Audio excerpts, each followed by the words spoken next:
பிரபாஸ், தீபிகா படுகோன், கமல்ஹாசன், அமிதாப் பச்சன் நிறைய பேர் நடித்த கல்கி மூவியோட ரிவ்யூவை பார்ப்போம். படம் மகாபாரதம் குருக்ஷேத்திரம் போர் முடிஞ்சு 6000 வருஷம் கழித்து நடக்கிற மாதிரியான ஸ்டோரி.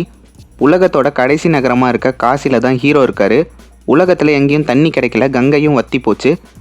மக்கள் எல்லாம் வறுமையில் கஷ்டப்படுறாங்க, அடிமையாக இருக்காங்க. கமல்ஹாசன் தான் வில்லன். அவருக்குன்னு ஒரு வேர்ல்டை உருவாக்கி வச்சுருக்காரு. அது செம்ம செழிப்பாக இருக்குது. அதுக்குள்ளே போகணுன்னு தான் ஹீரோக்கு ஆசை. காம்ப்ளெக்ஸ்னு சொல்கிற அந்த இடத்துல பணக்காரங்க மட்டும்தான் போக முடியும். ஹீரோ காசு சேர்த்து உள்ளே போக நினைக்கிறாரு. ஹீரோ ஒரு பவுண்டி ஹண்டர். இந்த உலகத்தில் காசுன்றது இல்லை, யூனிட்னு சொல்கிறாங்க. சில பேரை பிடிச்சி கொடுத்தா காசு கொடுப்பாங்க, அந்த வேலையெல்லாம் தான் செய்கிறாரு. காம்ப்ளெக்ஸ்குள்ளே ப்ரெக்னென்ட் உமன்ஸ் கிட்ட இருந்து ஒரு சீரம் எடுத்து அதை வச்சு தான் கமல்ஹாசன் வாழ்ந்துக்கிட்டு இருக்காரு. தீபிகா படுகோன் இந்த காம்ப்ளெக்ஸில் தான் வேலை செய்கிறாங்க. அவங்களும் ப்ரெக்னெண்ட்டாக இருக்காங்க. இவங்க கிட்ட இருந்து அந்த சீரமை எடுக்கலாம்னு நினைக்கும் போது இந்த காம்ப்ளெக்ஸில் இருந்து எஸ்கேப் ஆகிடுறாங்க. இப்போது ஹீரோயின் மேலே 5 மில்லியன் யூனிட்ஸ் பவுண்டி வச்சுருக்காங்க. இவங்களை பல பேர் பிடிக்க நினைக்கிறாங்க. அதில் ஹீரோவும் ஒருத்தர். அப்படி போகிறப்ப திடீர்னு ஒருத்தர் ஹீரோயினை காப்பாற்றுறாரு. அதுதான் அஸ்வத்தாமன்.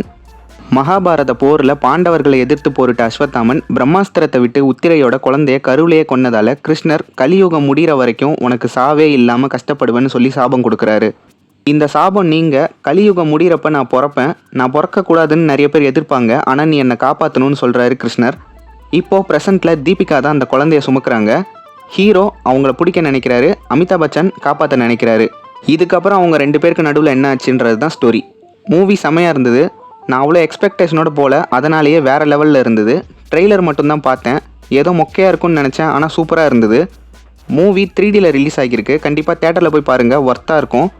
மகாபாரதம் ப்ளஸ் ப்ரெசன்ட் ரெண்டையும் மிக்ஸ் பண்ணி ஃபேண்டஸியாக ஒரு ஸ்டோரியை சூப்பராக ஸ்க்ரீன் ப்ளே பண்ணியிருக்காங்க. மூவியில் நிறைய பேர் guest appearance and extended cameo role பண்ணியிருக்காங்க. திஷா பட்டானி, மிருணால் தாக்கூர், துல்கர் சல்மான், விஜய் தேவர்கொண்டா, ராஜமௌலின்னு நிறைய பேர் கேமியோ பண்ணியிருக்காங்க. ஹீரோவோட கார் புஜ்ஜி ட்ரெய்லர்லேயும் காட்டியிருப்பாங்க, கிளிம்ஸும் வந்தது. புஜ்ஜிக்கு கீர்த்தி சுரேஷ் தான் வாய்ஸ் ஓவர் கொடுத்துருக்காங்க. விஎஃப்எக்ஸ் எல்லாம் மாஸ் பண்ணிட்டாங்க, குறை சொல்ல முடியாத அளவுக்கு இருந்தது. ஃபைட் சீக்வன்ஸும் செம்ம சூப்பராக இருந்தது. கொஞ்சம் ஓவரான ஃபைட்டாக இருந்தாலும் ஸ்டோரி வைஸ் அக்செப்டிங்காக இருந்தது. அதுவும் அமிதாப் பச்சன் கேரக்டர்லாம் வேறு லெவல். பழைய காலத்தில் ஹியூமன்ஸ் எப்படி இருந்திருப்பாங்க, கடவுளே எதிர்த்து போரிட்டவங்க எவ்வளோ சக்தி வாய்ந்தவங்களாக இருந்திருப்பாங்கன்னு நம்ம காட்டியிருக்காங்க. இன்டர்வல் பிளாக் அண்ட் கிளைமேக்ஸ்லாம் வேறு லெவலில் இருந்தது. சில இடங்களில் ப்ரெடிக்ட் பண்ணுற மாதிரி இருந்தாலும் சில சீன்லாம் எக்ஸ்பெக்ட் பண்ணலை. கிளைமேக்ஸில் வர ஒரு ட்விஸ்ட்டும் அல்டிமேட்டு. இதெல்லாம் குறைன்னு சொல்கிறதுக்கு மூவியில் பெருசாக எதுவும் இல்லை. மூவி பிரபாஸை நோக்கி நகராமல் அமிதாப் பச்சன் தான் ஹீரோன்ற மாதிரி அவரை சுற்றி தான் ஸ்டோரி போகுது. அண்ட் வில்லனாக காமிச்ச கமல்ஹாசன் 2 சீன் தான் வராரு.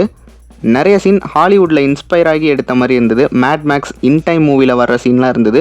இருந்தாலும் ஸ்டோரி அண்ட் ஸ்க்ரீன் பிளே இதை ஓவர் ஷேடோ பண்ணிடுச்சு.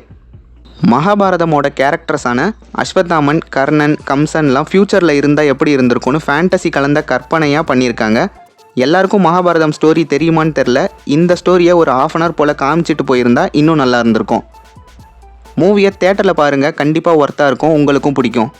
ஆல்ரெடி இந்த மூவி பார்த்தவங்க உங்களுக்கு இந்த மூவி பிடிச்சிருந்ததா, எப்படி இருந்ததுன்னு கமெண்ட்டில் சொல்லுங்கள். இந்த வீடியோ உங்களுக்கு பிடிச்சிருக்கும்னு நினைக்கிறேன். பிடிச்சிருந்தால் லைக் பண்ணிவிட்டு உங்கள் ஃப்ரெண்ட்ஸ் அண்ட் ஃபேமிலிக்கு ஷேர் பண்ணி அவங்களையும் நம்ம சேனலை சப்ஸ்கிரைப் பண்ண சொல்லிடுங்க. நம்ம சேனலில் இதே மாதிரி நிறைய movie reviews, movie updates, trailer, teaser, பிரேக் டவுன்னு நிறைய கண்டென்ட் இருக்குது. அதையும் பாருங்கள். நெக்ஸ்ட் வீடியோவில் உங்களை சந்திக்கிறேன். பை பை மக்களே.